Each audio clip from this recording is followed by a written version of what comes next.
Bueno, 25 de junio seguimos con las clases virtuales con el grupo A de Fisiopatología. Esta es la última parte de la clase.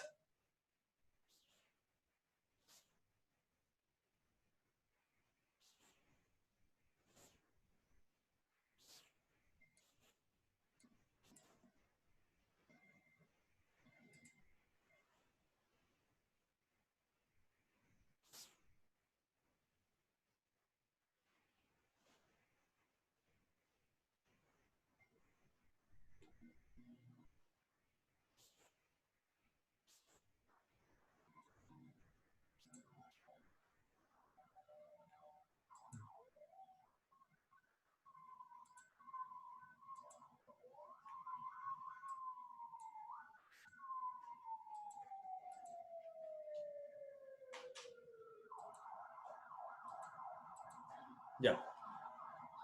Entonces, en el bocio multinodular tóxico hay una pérdida de peso, ¿ya?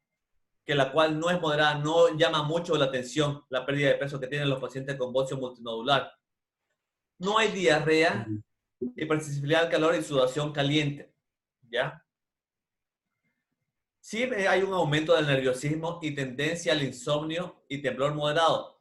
Cuando hablo del temblor moderado, no me refiero a convulsiones, son un temblor como si tuviera el síndrome de Parkinson, que es el síndrome de la rueda dentada. Hay un leve temblor así distal. A ese temblor me refiero. Leve. Hay un signo constante, que ¿cuál es ese signo constante o el signo cardinal que hablamos cuando hablamos de pancreatitis? ¿Cuál es el signo cardinal? Es el dolor en el cinturón. Acá, en el bocio multinodular, es la taquicardia y la fibrilación auricular, que se la conoce como cardiopatía tirotóxica. El tratamiento de elección es la tiroidectomía subtotal bilateral. ¿Qué significa tiroidectomía subtotal? Esto, procedimiento quirúrgico. Eso significa tiroidectomía subtotal bilateral. La preparación para la intervención se realiza con beta-blocs y tionamidas. Es el tratamiento previo que se hace para estos pacientes que van a ser sometidos a procedimientos quirúrgicos. Para la escuela americana, el tratamiento de elección es el yodo 131. Hipotiroidismo. Se caracteriza por un déficit de secreción de hormonas tiroideas a partir de una alteración orgánica y funcional de la tiroides. Aquí en el hipotiroidismo tenemos primaria, secundaria, terciario y subclínico. Cuando hablamos de primaria, vemos que hay alteración de la glándula. Cuando hablamos de secundaria, hay secreción insuficiente de TSH. Cuando hablamos de terciario, nos referimos a que hay una alteración a nivel hipotalámico. Y terminamos con el cuadro subclínico, que está definido por los valores de laboratorio. Dependiendo de este, nosotros vamos a clasificarlo. Hipotiroidismo. ¿Cuáles son los síntomas que presenta este paciente con hipotiroidismo? Tiene estreñimiento, aumento de peso, debilidad, frío constante, la piel se torna amarillenta, tiene o entra en un estado depresivo, pérdida de cabello, fatiga crónica. ¿Cuáles son los alimentos que debería consumir un paciente con hipotiroidismo?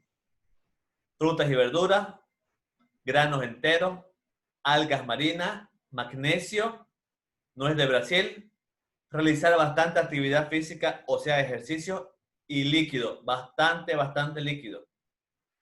¿Qué es lo que tiene que evitar, obviamente? Repollo, trigo, brócoli, soya, coliflor, berza, cafeína, azúcares y harina y sal. Especialmente la sal tiene que evitar al paciente con hipotiroidismo. Cualquiera sea la causa del hipotiroidismo, los síntomas están relacionados al grado y la agudeza de la deficiencia hormonal que presenta. Me refiero a los niveles de T3, T4. Obviamente la TSH va a dar todo esto, ¿no? La coexistencia de otra enfermedad puede enmascarar los síntomas. ¿A qué me refiero que la coexistencia de la enfermedad puede enmascarar los síntomas? que paciente que presente todos estos síntomas de estreñimiento, de aumento de peso, de la piel amarillenta, pucha, no se puedo pensar que tenga una obstrucción intestinal que no puede hacer, que tiene cacaquita estancada en el intestino grueso y que por eso no puede hacer. Por eso que estaba ganando peso porque no puede ir al baño. Piel amarillenta.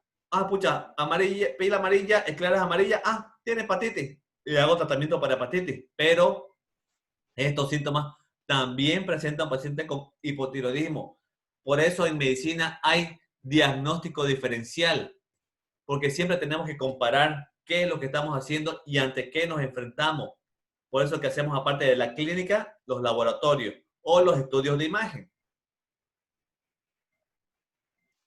Signos y síntomas cuando hay disminución del metabolismo. Los síntomas son fatiga, debilidad, intolerancia al frío, disnea, constipación, ganancia de peso, disfunción cognitiva. Los signos que presentan son movimientos lentos, habla lenta, bradicardia, hipercalcitonemia, retardo de la relación del ROT. Cuando hablamos de la acumulación de la matriz subcutánea, los síntomas son piel seca, edema y disfonía. Los signos son piel fría y áspera, edema periorbital, agrandamiento de la lengua,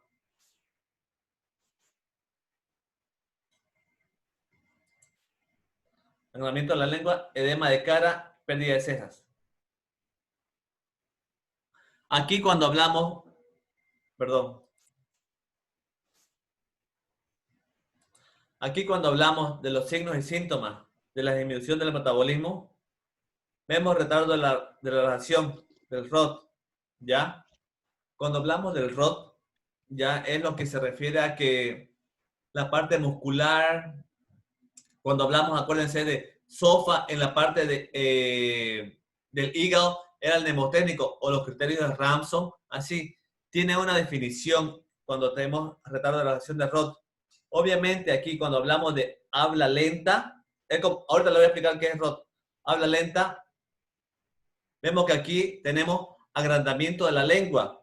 Este agrandamiento de la lengua es la hipoglosia, que la lengua se vuelve legalmente muy grande, ¿ya? Lo que nos dificulta el habla, que son cositas que realmente nosotros tenemos que verlas de acuerdo al grado o a la clínica que presenta el paciente.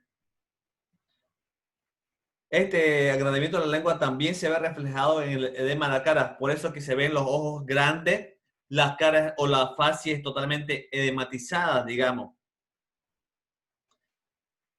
Ahora esto acá, cuando hablamos de qué, movimientos lentos, habla lenta, bradicardia, todos los signos o todos los órganos que tenemos, como ser la parte cardíaca, la parte del habla, la parte muscular, todo eso, todas esas molestias que nos están dando, ¿ya? Es que se está afectando la parte neurológica. Cuando hablamos ahora de, ¿qué se llama? Del retardo de relación del ROT, ahorita le voy a pasar, espérame un ratito, por favor. Ah, ya.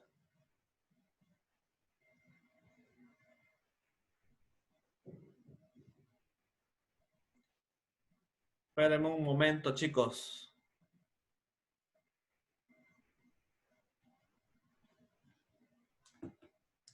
Ya.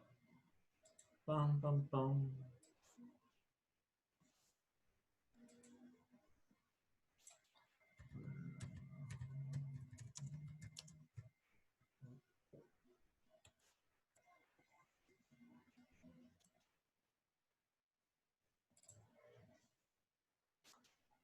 Ya.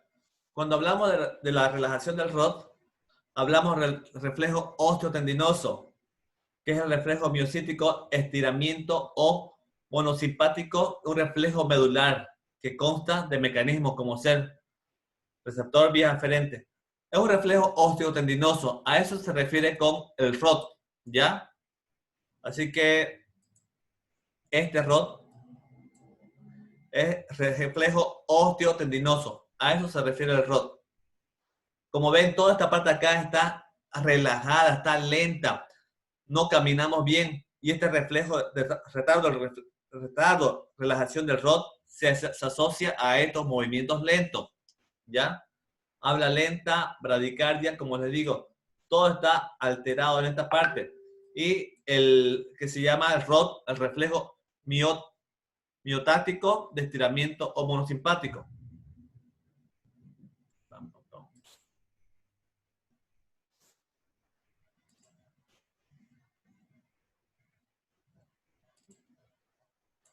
Ya, sigamos con la clase.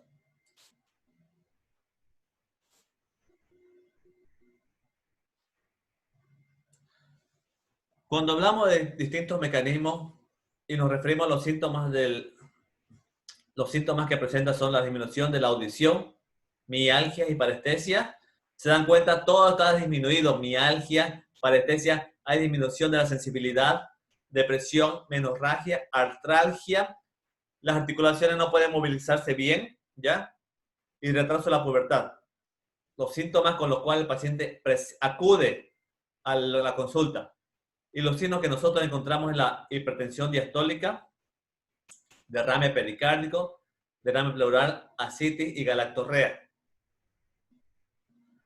Laboratorialmente, los laboratorios encontramos hiponatremia, bajo sodio, aumento de la creatinina, aumento de la homocisteína, aumento de la CPK, enzima cardíaca, aumento de la prolactina cuando hablamos de ginecomastia en la mama, anemia normocítica normocrónica y anemia microcítica hipocrómica. Laboratorialmente vemos anemia macrocítica también, hipercolesterolemia tipo I2, hipercolesterolemia, hiper-TGC que es 2B, hiper-TGC que es la tipo 4, y clearance de drogas disminuidos, hipnóticos, antielípticos, anticoagulantes y narcóticos. Son las benzodiazepinas que me refiero con estos hipnóticos antielípticos. Terminamos con el cáncer de tiroides, que tiene una incidencia de un 1% de tumores malignos endocrinos más frecuentes. Mayormente se da en varones de 0.8 a 5.0 por cada 100.000 habitantes y es más elevado en las mujeres, 1.9 a 19.4 por 100.000 habitantes. La fisiopatogenia es de irradiación externa, yododeficiencia y determinado oncógeno.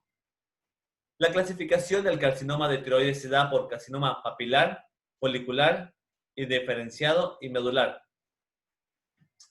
Cuando hablamos de carcinoma papilar, tenemos el diferenciado folicular, rasgos nucleares distintivos, células TG y TTF1 positivas, neoplasias tiroideas más frecuentes son las que produce el carcinoma papilar, más frecuente en mujeres, tiene una baja malignidad, o sea, son pacientes que se los puede tratar y que se los puede recuperar, tienen alta supervivencia, 98% de los casos a los 5 años plazo, pero la recuperación es lenta, progresiva, pero la clínica es nódulo palpable, se los palpa y hacen metástasis ¿dónde? Por vía linfática y por vía hematógena. ¿Por qué? Por los grados que tiene y la cercanía a los ganglios linfáticos y hematógena por los vasos sanguíneos.